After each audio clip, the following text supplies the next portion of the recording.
So yes, all students are very good evening to you all and welcome to Enlightened Educator. So ಒಂದು question ಬಂದಿದೆ. So ಈ question ಬಂದು ಎಲ್ಲರಿಗೂ apply ಆಗುತ್ತೆ. So apply ಆಗುತ್ತೆ in the sense ಅವ್ರು ಪರ್ಸ್ನಲ್ಗೆ ಅವ್ರು ಕೇಳಿದ್ರು ಕೂಡ so it applies for you all, right? So how I'll tell you. So ma'am, I have attended only theory questions, that too for only for 40 marks, and please tell me about how they do the valuation. So ಇದು ತುಂಬ ಜನಕ್ಕೆ ಕಾಡುವಂಥ question, because ತುಂಬ ಜನ ಕರೆಕ್ಟಾಗಿ ಮಾಡಿಲ್ಲ E P C ಅನ್ನೋದು ನಂಗೆ ಗೊತ್ತಾಗ್ತಾ ಇದೆ. ಏನಕ್ಕೆ ಅಂತ ಹೇಳಿದ್ರೆ E P C was not difficult or not easy, it's kind of moderate, ವ್ಯಾರಿನ್ ನೀವು ತುಂಬ ಜನ ಕಷ್ಟಪಟ್ಟಿದ್ದೀರಾ ಅಂತ ನನಗೆ ಗೊತ್ತು.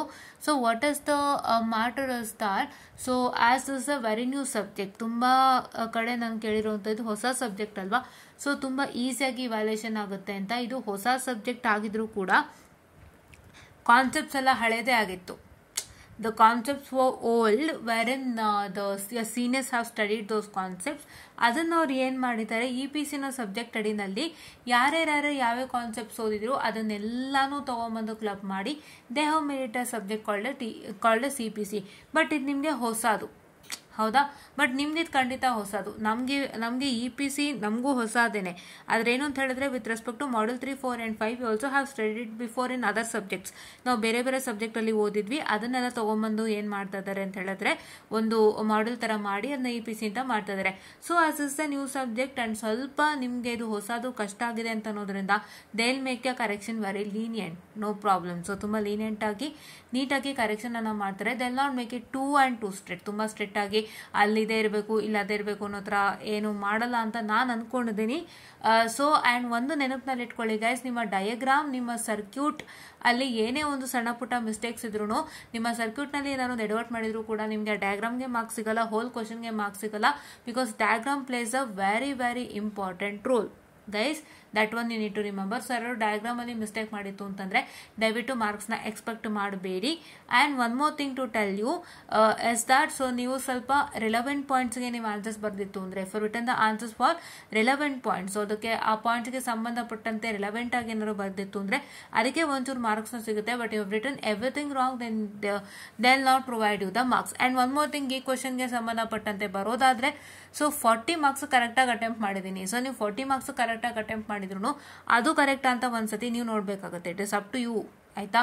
ಸೊ ನೀವು ನೋಡ್ಬೇಕಾಗತ್ತೆ. ಸೊ ನೀವು ನೋಡುವಾಗ ನಿಮ್ಗೆ ಅಕಸ್ಮಾತ್ 40 ಮಾರ್ಕ್ಸ್ ನ ಬರೆದ್ರು ಮಿಸ್ಟೇಕ್ ಇತ್ತು ಅಂದ್ರೆ ಖಂಡಿತ ಮಾರ್ಕ್ಸ್ ಸಿಗಲ್ಲ. So you can't even crack your exams, right? Valuation ಅಂತ ಹೇಳಿದ್ರೆ it is not kind of strict or easy valuation, they valuate according to your paper ಅಷ್ಟೇ. ಸೊ ನೀವೇನ್ ಆನ್ಸರ್ ಬರ್ದಿರೋ ಅದಕ್ಕೆ ವ್ಯಾಲ್ಯೂಯೇಟ್ ಮಾಡ್ತಾರೆ. ಕೆಲವೊಂದ್ಸತಿ ಏನ್ ಮಾಡ್ತಾರೆ, ಸಣ್ಣ ಪುಟ್ಟದಕ್ಕೂ ಲೀನಿಯನ್ಸ್ ಕೊಡ್ತಾರೆ. It is dependent upon the evaluator mindset, ಹೌದಾ? ಸೊ ಅವ್ರ ಹತ್ರ ಸ್ಕೀಮ್ ಆಫ್ ವ್ಯಾಲ್ಯೂಯೇಷನ್ ಇರುತ್ತೆ, ಅದನ್ನ ಇಟ್ಕೊಂಡು ಅವ್ರು ವ್ಯಾಲ್ಯೂಯೇಷನ್ ಮಾಡ್ತಿರ್ತಾರೆ. ಬಟ್ ಅವ್ರು ಏನ್ ಕೆಲವು ವ್ಯಾಲ್ಯೂಯೇಟರ್ ಅಂದ್ರೆ, ಅಯ್ಯೋ ಪಾಪ ಏನೋ ಫಸ್ಟ್ ಟೈಮು ಹೊಸ ಸಬ್ಜೆಕ್ಟ್ ತುಂಬಾ ಕಷ್ಟ ಪಡ್ತಿದ್ದಾರೆ ಅಂತ ಎಲ್ಲೋ ಒಂಚೂರು ಲೀನಿಯಂಟ್ ಆಗಿ ಕರೆಕ್ಷನ್ ಮಾಡ್ಬೋದು. It depends upon the evaluators, right? But what is that going to happen is that as is the new paper I tell that it will be lenient. Too lenient ಅಂತಾನು ಹೇಳಕ್ಕಾಗಲ್ಲ, two strict ಅಂತಾನು ಹೇಳಕ್ಕಾಗಲ್ಲ. ಒಂದು middle ಅಲ್ಲಿ ನೀಟಾಗಿ valuation ಅನ್ನ, paper valuation ಅನ್ನ ಮಾಡ್ತಾ ಹೋಗ್ತಾರೆ. Okay, and I told you two things, ಅದನ್ನ ನೆನಪಿನಲ್ಲಿ ಇಟ್ಕೊಳ್ಳಿ. ನಿಮ್ಮ ಡಯಾಗ್ರಾಮ್ ಅಲ್ಲಿ ಎಡವಟ್ಟಿತ್ತು ಅಂದ್ರೆ ಮಾರ್ಕ್ಸ್ ಸಿಕ್ಕಲ್ಲ, ನಿಮ್ಮ ಥಿಯರಿ ಆನ್ಸರ್ಸ್ ಕರೆಕ್ಟ್ ಆಗಿ ಬರ್ದಿಲ್ಲ ಅಂದ್ರೆ ಮಾರ್ಕ್ಸ್ ಸಿಕ್ಕಲ್ಲ. ನೀವೇನ್ ಬರ್ದಿದ್ರೋ ಅದಕ್ಕೆ ಸಿಗತ್ತೆ. ಬಟ್ ಕೆಲವೊಂದು ಸಣ್ಣ ಪುಟ್ಟ ಮಿಸ್ಟೇಕ್ಗೆ ಅವರು ಒಂದೇನಂತ ಹೇಳ್ತಾರೆ, ಲೀನಿಯನ್ಸ್ ಅನ್ನ ಕೊಡಬಹುದು ಅಂತ ನಾನು ಹೇಳೋದಕ್ಕೆ ಇಷ್ಟಪಡ್ತೀನಿ. ಸೊ ಅದನ್ನ ದಯವಿಟ್ಟು ಅರ್ಥ ಮಾಡ್ಕೊಳ್ಳಿ. ತುಂಬಾ ನೀಟಾಗಿ ಯಾರ್ಯಾರು ರೆಪ್ರೆಸೆಂಟ್ ಮಾಡಿದ್ರೆ ಅವ್ರಿಗೆಲ್ಲ ಒಂದು ಒಳ್ಳೆ ಮಾರ್ಕ್ಸ್ ಅನ್ನ ಸಿಗುತ್ತೆ. ಅದಕ್ಕೆ ನಾನು ಯಾವತ್ತಿಗೂ ಹೇಳೋದು, ನೀವು ಯಾವುದೇ ಒಂದು ಎಕ್ಸಾಮ್ ಆಗಲಿ ಫಸ್ಟ್ ನಿಮಗೆ ಗೊತ್ತಿರೋಂಥ ಸುಲಭದ ಮಾಡೆಲಿಂದ ಸ್ಟಾರ್ಟ್ ಮಾಡಿ ಅಂತ. ಸೊ ಸುಲಭದ ಮಾಡೆಲಿಂದ ಸ್ಟಾರ್ಟ್ ಮಾಡೋದ್ರಿಂದ ಯಾವುದೇ ವ್ಯಾಲ್ಯೂಯೇಟರ್ ಆದ್ರೆ ಇಂಪ್ರೆಸ್ ಆಗ್ತಾರೆ, ಪ್ಲಸ್ ಮುಂದಕ್ಕೆ ಅವರು ಲೀನಿಯಂಟ್ ಆಗಿ ಕರೆಕ್ಷನ್ ಮಾಡ್ತಾ ಹೋಗ್ತಾರೆ. ಸೊ ನೀವು ಈ ತರ ಮಾಡಿತ್ತು ಅಂತಂದ್ರೆ ಕರೆಕ್ಟ್ ಆಗಿ 40 ಬರ್ಬಿಟ್ಟು ಬರೋವಂಥದ್ದು, ಕರೆಕ್ಟ್ ಆಗಿ ಒಂದು 3 ಮಾಡೆಲ್ನ ಬರ್ಬಿಟ್ಟು ಬರೋವಂಥದ್ದು, ಈ ತರ ಒಂದು ಮಾಡ್ತು ಅಂದಾಗ you need to make sure that you are writing all the models what I can say in a proper manner. ಎಲ್ಲ ಮಾಡೆಲ್ ಕ್ಲೀನ್ ಆಗಿ ಬರ್ದಿರ್ಬೇಕು, ನೀಟಾಗಿ ಬರ್ದಿರ್ಬೇಕು, ಎಲ್ಲೂ ಮಿಸ್ಟೇಕ್ಸ್ ಇರಬಾರ್ದು. ಆ ತರ ಬರೀತು ಅಂದಾಗ 60 ಸಿಗುತ್ತೆ. ಇಲ್ಲಾಂತಂದ್ರೆ ನೀವು 60 ಬರ್ದಿತ್ತು ಅಂದಾಗ ಅಲ್ಲೂ ಸಣ್ಣ ಪುಟ್ಟ ಮಿಸ್ಟೇಕ್ ಅಂದ್ರೆ 60 ಹೋಗಿ ನಿಮ್ಗೆ 40 ಆಗ್ಬಿಡತ್ತೆ. ಈಗ ನೀವು 40 ಮಾರ್ಕ್ಸೇ ತಗೊಂಡಿದ್ದೀರಾ, ನೀವು 40 ಮಾರ್ಕ್ಸ್ ಅಲ್ಲಿ ಸಣ್ಣ ಪುಟ್ಟ ಮಿಸ್ಟೇಕ್ ಆಗಿತ್ತು ಅಂದ್ರೆ 40 ಹೋಗಿ ಎಷ್ಟಾಗುತ್ತೆ, 20 ಆಗ್ಬಿಡುತ್ತೆ. So that is why you need to first check with your answers. If everything is correct, then you get 100% results ಅಂತ. ಅದು ನಿಮ್ಮ ಮ್ಯಾಟರ್, ಆಯ್ತಾ? They correct according to answer paper. But ಎಲ್ಲ ಒಂದು ಸಣ್ಣ ಪುಟ್ಟ ಮ್ಯಾಟರ್ಗೆ ಸ್ವಲ್ಪ ಲೀನಿಯನ್ಸಿ ಕೊಡ್ತಾರೆ, ಆ ಥರ ಎಲ್ಲ ಇರುತ್ತೆ. So this is what is about to tell you for today session. And ಇವತ್ತಿನ ಸೆಷನ್ ಸಾರಾಂಶ ನಿಮ್ಗೆ ಅರ್ಥ ಆಗಿದೆ ಅನ್ಕೋತೀನಿ. ಲೀನಿಯಂಟ್ ಆಗಿ ನೀಟಾಗಿ ಕರೆಕ್ಷನ್ ಅನ್ನ ಮಾಡ್ತಾರೆ.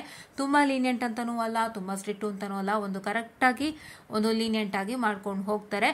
And I I hope that everybody will pass this examination and ಎಲ್ಲರೂ ಕರೆಕ್ಟಾಗಿ ನೀಟಾಗಿ ಬರ್ದಿದ್ದೀರಾ ಅಂದ್ಕೊಂಡಿದ್ದೀನಿ. ಅದಕ್ಕೆ ಮಾಡೆಲ್ ನಂಬರ್ 3, 4 and 5ನ ಹೆಚ್ಚಿಗೆ ಪ್ರಾಕ್ಟೀಸ್ ಮಾಡಿ ಅಂತ ಹೇಳಿದ್ದು ಇದೇ ರೀಸನ್ಗೆ. ಅದನ್ನ ಪ್ರಾಕ್ಟೀಸ್ ಮಾಡಿ ನೀವು ಅದರಲ್ಲಿ ಚೆನ್ನಾಗಿ ಬರೆದು ಒಳ್ಳೆ ರಿಸಲ್ಟ್ಸ್ ತೊಗೊಂಡಿದ್ದೀರಾ ಅಂತ ನಾನು ಅಂದ್ಕೊಂಡಿದ್ದೀನಿ. ಸೊ ನಾಳೆಯಿಂದ ನೆಟ್ವರ್ಕಿಗೆ ಕನೆಕ್ಟ್ ಆಗೋಣಂತೆ.